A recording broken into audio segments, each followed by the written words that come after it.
Alright, so we've got ourselves a 2v2 here with Kezic and Hopeful Vale versus Marksman and Algorithmer.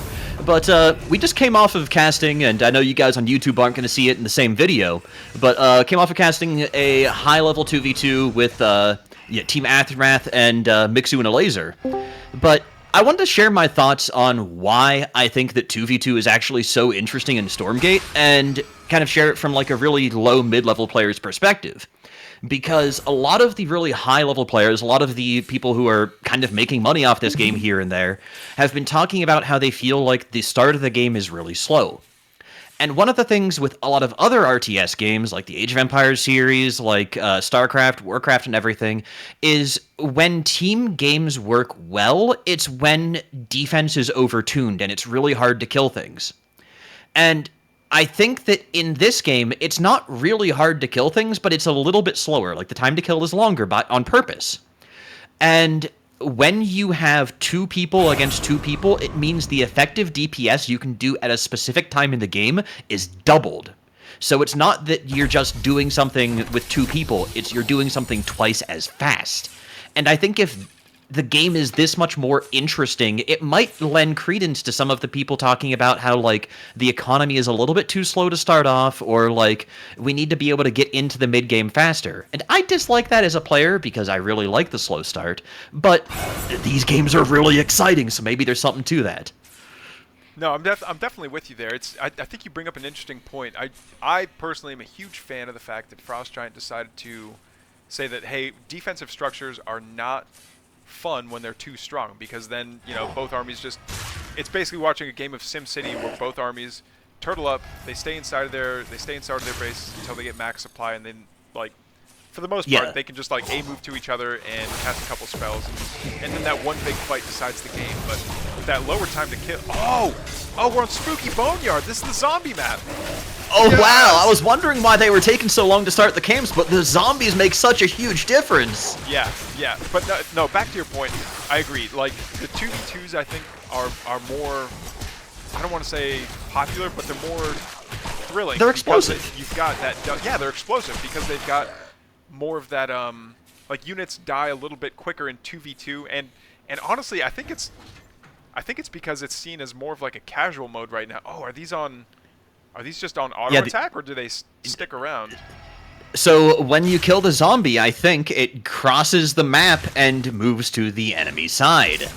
That's cool. Okay, I haven't played a game on Spooky Boneyard yet. Me neither. I'm just taking a guess. I'm talking out my butt right here. Gotcha. No. It seems like they're on V5 rocket launcher logic. They just move to the enemy main, and that's all they need to know. But zombie on zombie action. Oh, it's got a slightly ranged unit, a slightly ranged attack. That's kind of cool. It even looks like they have slightly decaying health. It's kind of cool. Yeah, it does slightly decay after a little while. That's interesting.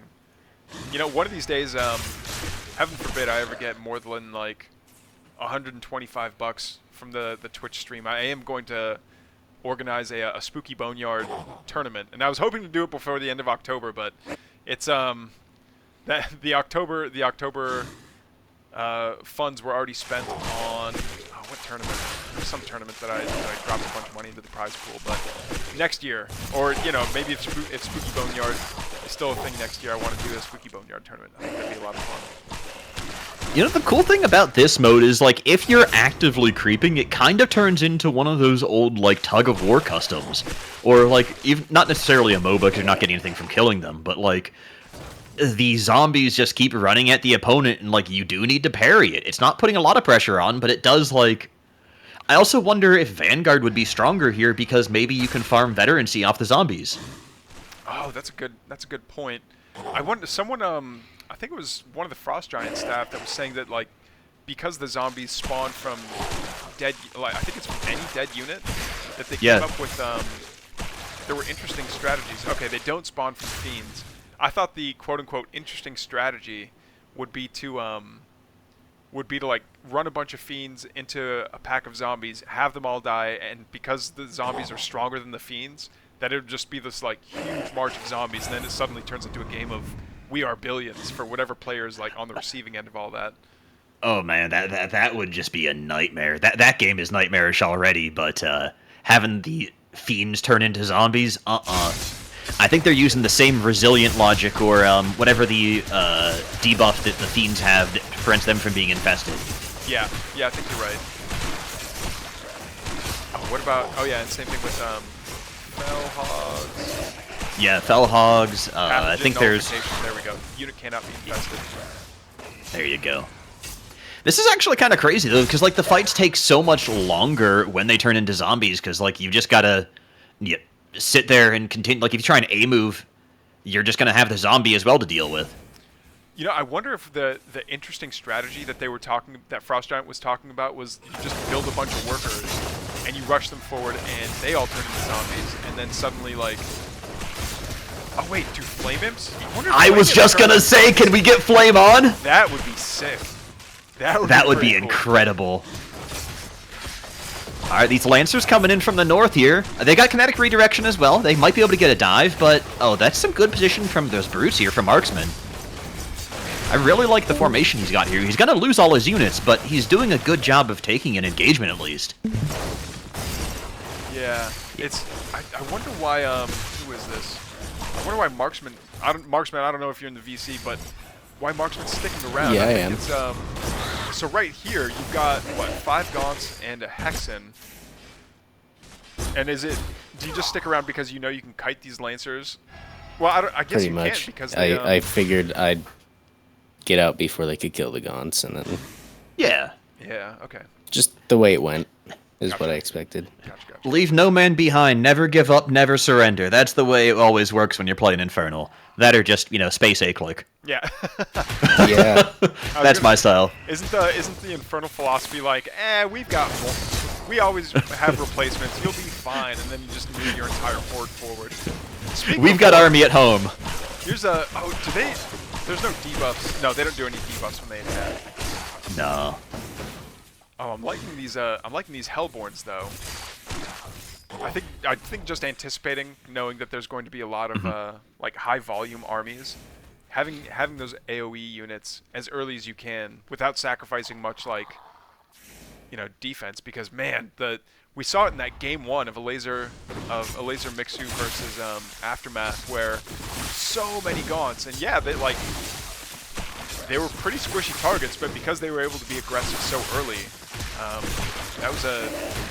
it was really effective. And one of the other things too, just if you take a look at the players' Therium counts at the bottom.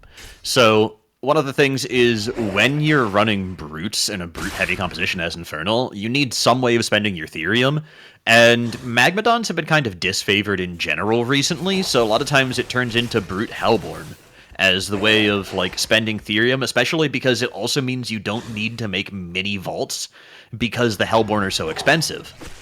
Yeah. So because Hellborns are going out of favor, I forget the cost. Magmadons. Yeah, excuse me. Yeah. Are Weavers a good way to sink a bunch of Therium all at once, or is? Yes. Okay. That's Weavers and Hellborn cost about the same amount of Therium. Hellborn are a little bit more expensive. I think they're 225 instead of 150. But basically, the question is when do you want to make a conclave, or do you want to make a conclave? Yeah. Yeah, that's really interesting. Yeah, the Weaver is almost. I mean, unless there's a lot of trees on a map, here on this map, we don't see the trees really blocking many paths. There's not really.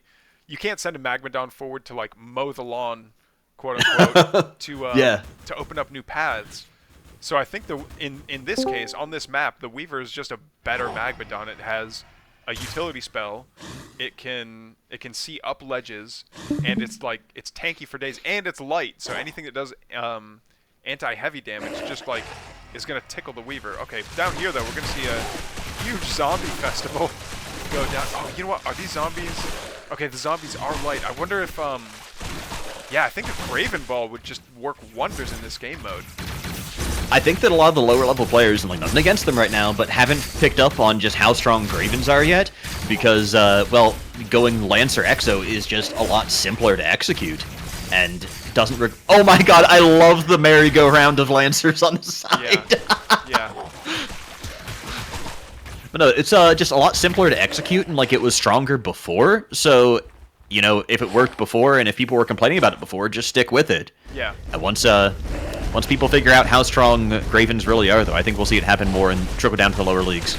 Speaking of lawn mowing, we see all 5 Magmadons burn their tramples. So now they're not going to have anything to engage this army, or even just leave one Magmadon behind that's trampling, so that the rest of the army, if they want to chase this main army, they would have to go around the trample, which they probably don't want to do. They could have even turned or done an about face at the top of that hill. Like, one of the things is if you're running away and you run uphill, you can just turn around and start trampling downhill, and by the time they realize what's going on, it does a lot of damage. Yeah. Small pack of zombies over here being annoying and trying to take care of these mobs that are doing the heal hugs. But they're going to get cleaned up pretty quickly by Kezic's Vanguard.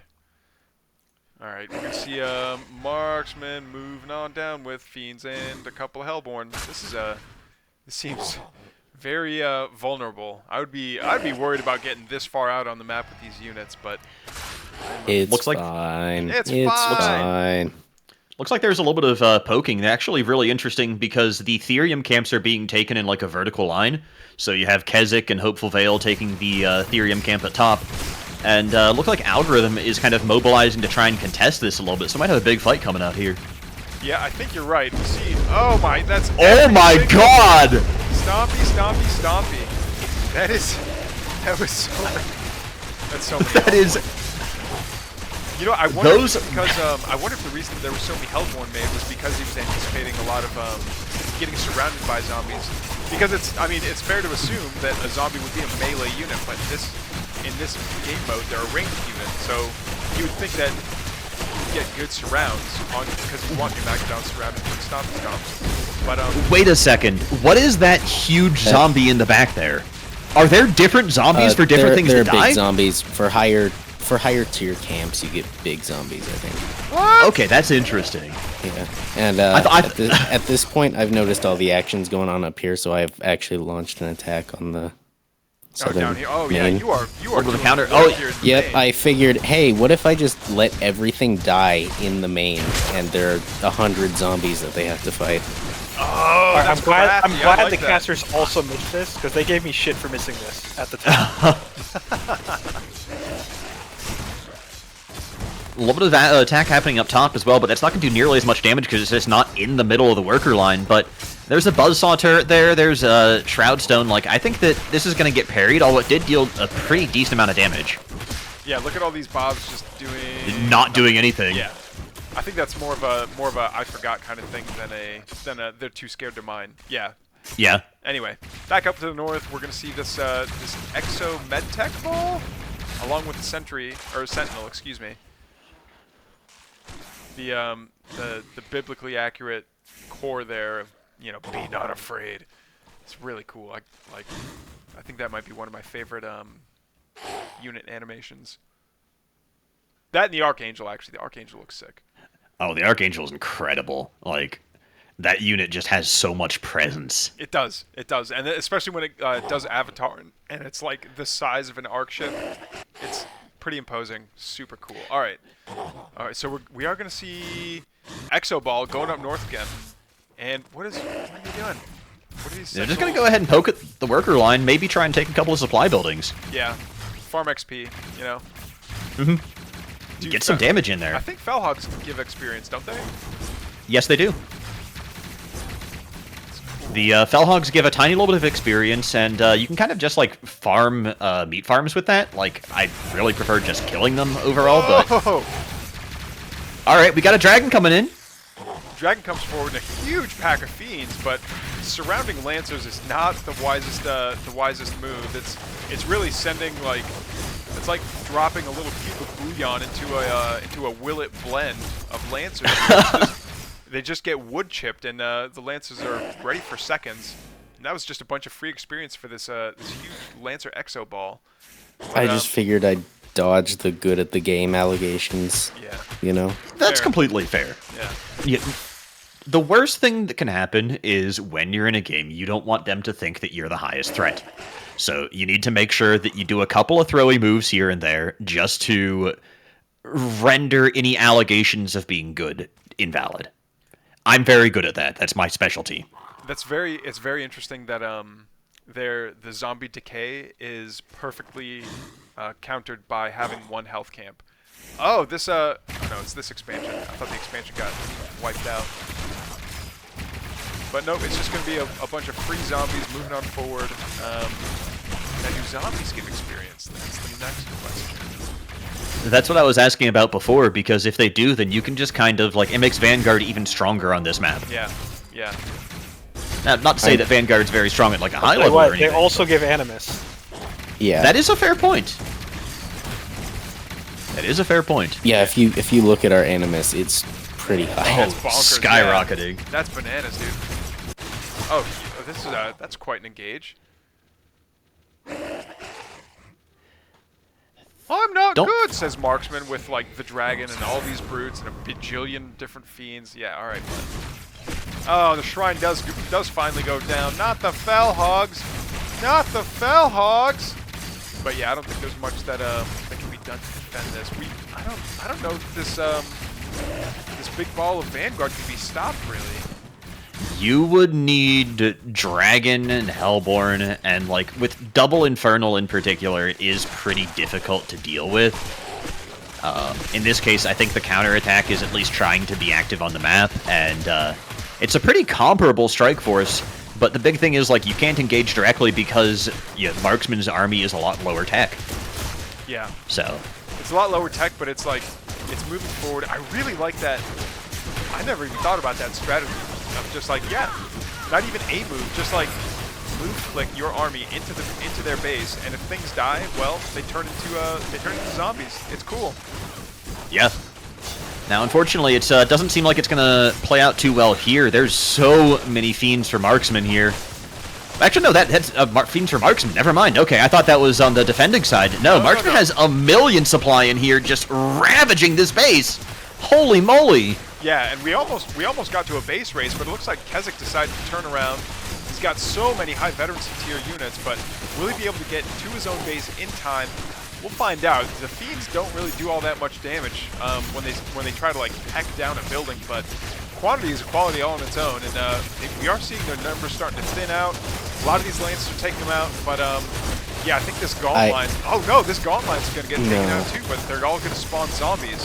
So I think it's going to turn into this funny little zombie versus zombie. Wait. Nah, look at how many exos there are. This is just an absolute massacre. Yeah, yeah. Yeah. Dargon needs to go. Be gone, Dargon. Okay, and This is about the point where I finally realized that fiends do not actually spawn zombies. I thought they did. Oh, that's unfortunate. Bummer.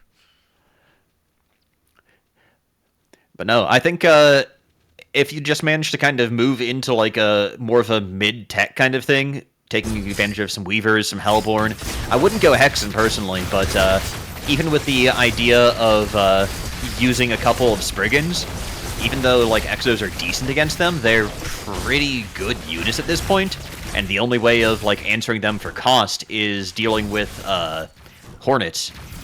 So just forcing the Vanguard into like needing to tech up, needing to do something besides just make a bio ball might have been the play. But here, at least, you're trying to slow everything down, trying to put up a good fight. But Kezic's supply hasn't gone down in 6 minutes. Yeah. Just look at how many veterancy 3 exos there are at this point. Yeah, that's pretty bananas. They're snipe. Oh, we do see a Graven out. That's cool. I think Graven's infiltrate against a Celestial player would be broken. Like, imagine not being able to throw down a Sovereign's Watch because like your some arc ship on the other side of the map got infiltrated, and you can't Sovereign's Watch for 30 seconds. You can't purify for 30. Like, that's brutal. Now, can you only infiltrate like a headquarters building, or can you like infiltrate like a random power bank? You can infiltrate random buildings, and I know that there's an effect. I don't remember what it is, but it disables the building, but you don't get the top. It won't disable the top bar, right? Right, because the top bar is considered part of like a base building. Of the command. Yeah, I love these shields. I love these shields. That's just great control and like placement from Kezic. It's not perfect, but it's fantastic. Yeah. The dragon's white health is staying. Oh, huge connect on this exo ball. And this huge gotta get damage onto it though. Yeah. Now the two dragons. Double doggone. Oh! I remember playing. He managed to make it out. Yeah. Bimmy and Jimmy, man. Yeah. Spoiler. I'm old. Taking a chunk away at the infrastructure, but even then, Kezic is still holding steady at 164 supply. Every unit he loses is just replenished immediately. And that looks like it's just a move command in. Those brutes aren't even trying to attack. Oh, there we go. That's a beautiful bubble. But these these med techs are doing their best to keep the army alive. But there's so many battered units. And I wonder, like this. Billy the Exo over here with his survival protocol. Oh, he's dying! Oh, Billy! Billy! Oh, he got the shield! He got the immortal protocol! No! Oh, womp, womp, womp. That was cool, though. Survival protocol is pretty good. It's a wild ability, man. Yeah. But it makes sense for the design philosophy behind the Vanguard, where, like, you want to keep the same units alive. Like it's like your starting Pokemon. Like you always want to keep the starter alive all the way through to the very end because they just get so much better the entire way through. So like infiltrate. Oh my God, the nuke on that building from the 4 infiltrates. Yeah. The massive damage that it does to command structures is pretty cool. Wait, is this damage effect new on infernal buildings? I don't remember them getting cracked and like starting to burn like that. I've never seen that before. I didn't even notice that in the game. Is the infiltrate. That's cool. I love seeing like damaged building effects. I think the Celestials have the coolest so far, or the coolest that I've seen up to now, where like it's not just the 3 stages of damage that they take, like in like StarCraft 2 has like, okay, the building is smoking, little fire, big fire, and then big fire, dead. No, it's like, I think it goes by percentage of like how much of a celestial building is just like open to the void or whatever, and like it gradually just like collapses on itself. It's such a cool visual effect. The problem is like if you kill a bunch of celestial buildings at the same time, they just demolish frame rate. Oh my God, the flame imps! Okay, that was underwhelming. No, that was still... Wait, no, there's so many zombies! Yeah, there were a ton of zombies. Which I guess is okay. Like, you know, it makes losing that many veteran Exos not sting as bad, but that was a lot of veterancy to lose. That was actually super sick, though. That was an awesome play out of Marksman. The last ditch move. That one wasn't me. That was out of algorithm. Yeah. I'd seen him sitting around 6 supply, and I was like, okay, this man's out of the game. I didn't realize that was a desperation. Just oh yeah. Yep. All he had left was imps, and he was like, all right, these are bombs time to now. use them. Yep. You only YOLO once. All right, and I think that did get all but one of the Gravens, by the way. Just gonna throw that out there. I had like 10 Gravens, and they're all dead. There's like 8 or 9 Gravens, and there's only one left. Oh, and they all poofed? Yeah, that's a they all poofed to the imps. Also, when infernal structures die and they just like turn into dust and they Thanos finger snap into dust, I think that's a pretty cool effect. Now, a lot of the visual effects in this game are actually just downright incredible and like, really cool. The more I pay attention, the more I appreciate them. Like this, glowy bits around the iron vault means that it's out of charges, it can't build anymore. Or we see the cracks. We see the cracks and the glowy starting to form. It's like volcanic. Yeah. Hold up. I want to watch this. Elder Shrine go down and see if it's a gradual thing or if it's in stages. Yeah, we see the cracks starting to form at the bottom. Yeah. Yeah, it's a gradual thing that the cracks show up. Man, that's cool. Dude, that is so much detail. I have learned so many really cool visual things with you in this game. I've learned a lot of really cool visual things with you. Well, you're the one who always points them out. This is a bonding moment. Kezic, thank you so much for the 2v2 replay. That'll be it for this one. Thanks, guys.